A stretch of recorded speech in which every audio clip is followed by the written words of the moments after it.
কখন কার দরজায় কাকে দাঁড়াতে হবে তা ওপরওয়ালা ভালো জানেন।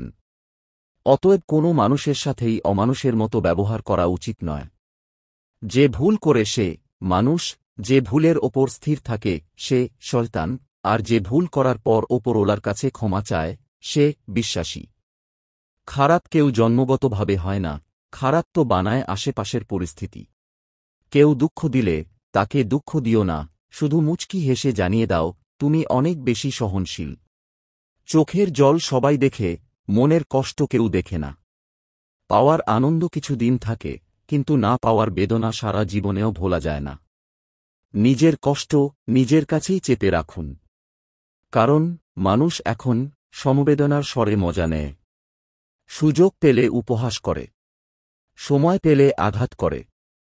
অচেনা মানুষকে মন আর বাচ্চাদের ফোন কখনো দেবেন না, তাহলেই দুটি ক্ষেত্রেই গেম খেলতে শুরু করে দেবে। নিজে থেকে কথা বলা একবার বন্ধ করে দেখো, দেখবে অনেক আপনজন পর হয়ে যাবে। আসলে কেউই আপন নয়। অভিমান করতে পারি, অভিনয় নয়। ভুল সন্দেহ একটা খুব সুন্দর সম্পর্ককেও নষ্ট করার জন্য যথেষ্ট। উলঙ্গ শরীর ঢাকতে কেউ এক পয়সাও দিতে আসে না, কিন্তু উলঙ্গ শরীর দেখার জন্য অনেকেই হাজার হাজার টাকা ওড়ায়। অপরাধ না করেও যখন অপরাধী হয়ে যাবে তখন চুপ থাকাটাই সব থেকে ভালো।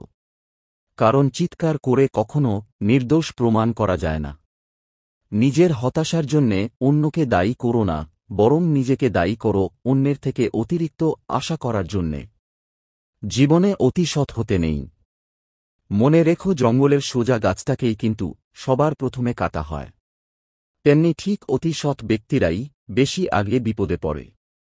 বিশ্বাসঘাতককে গালাগালি না দিয়ে ধন্যবাদ বলুন, কারণ সে তোমাকে মানুষ চিনতে শিখিয়েছে।